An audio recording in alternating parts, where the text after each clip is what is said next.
নমস্কার, আমি নয়ন। আপনারা দেখছেন নয়ন বাংলা ইউটিউব চ্যানেল।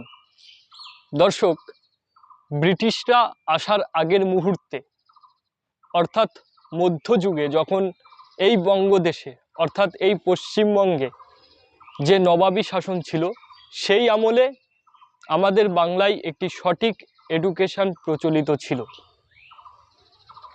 তখনকার দিনে হিন্দুরা অর্থাৎ সনাতনী সম্প্রদায়ের মানুষ টলে গিয়ে পড়াশোনা করত এবং ইসলাম সম্প্রদায়ের মানুষ বিভিন্ন মত্তক এবং মাদ্রাসায় গিয়ে পড়াশোনা করত। এবারে অনেক বাঙালি ভুল ভ্রান্ত ধারণা নিয়ে আজও সমাজের মধ্যে বেঁচে আছে, কারণ তারা ভাবে অর্থাৎ তারা এখনও ভাবে যে টোলের মধ্যে শুধুমাত্র সংস্কৃত পড়ানো হতো এবং ধর্মশিক্ষা দেওয়া হতো এবং মত্তক এবং মাদ্রাসায়ও শুধুমাত্র ইসলামিক বিষয়ে জ্ঞান দেওয়া হতো। এটা সম্পূর্ণ ভুল ধারণা। তখনকার দিনে টোল হোক, মত্তক হোক, মাদ্রাসা হোক, সেখানে ছেলেমেয়েদের পাটিগণিত, বীজগণিত খুব ভালোভাবে শেখানো হতো, এমনকি বিভিন্ন লজিক সম্পর্কে ধারণা দেওয়া হতো।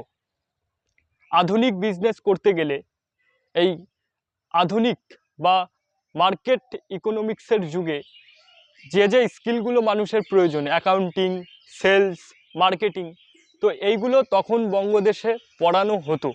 আর তখনকার দিনের বাঙালিরা প্রচুর পরিমাণে ব্যবসা বাণিজ্য করতো, এমনকি নিজের থেকে বিভিন্ন রকম প্রোডাক্ট তৈরি করতে পারতো। ওই প্রাচীন বঙ্গদেশে অর্থাৎ বৈদিক শিক্ষার যুগে বাঙালিদের মেধা, ট্যালেন্ট এতটাই বেশি ছিল, তারা নিজের থেকে প্রোডাক্ট তৈরি করে সেই প্রোডাক্টটি বাজারে বিক্রি করতে পারত। তারা এতটাই মেধাবী ছিল। কিন্তু ব্রিটিশরা চলে আসার পর দেখলো যে এই শিক্ষা ব্যবস্থাটা আমরা ধ্বংস করব। তো ওই বৈদিক শিক্ষা ব্যবস্থাটা পুরোপুরি ব্রিটিশরা ধ্বংস করে ব্রিটিশরা দেখে যে আমাদের কটা চাকর বাকরের প্রয়োজন, শিক্ষিত চাকর বাকর, যারা সারাদিন শুধু কাজ করবে কিন্তু প্রশ্ন করবে না। এই জন্য ব্রিটিশরা ইংরাজি শিক্ষা প্রবর্তন করে ভারতীয় উপমহাদেশে অর্থাৎ বঙ্গদেশে, এবং সেটা বাঙালিরা ইংরাজি শেখে এবং ব্রিটিশদের দালালি করে, অর্থাৎ ব্রিটিশদের হয়ে তারা কাজকর্ম করে, অর্থাৎ ক্লার্কের চাকরি করে।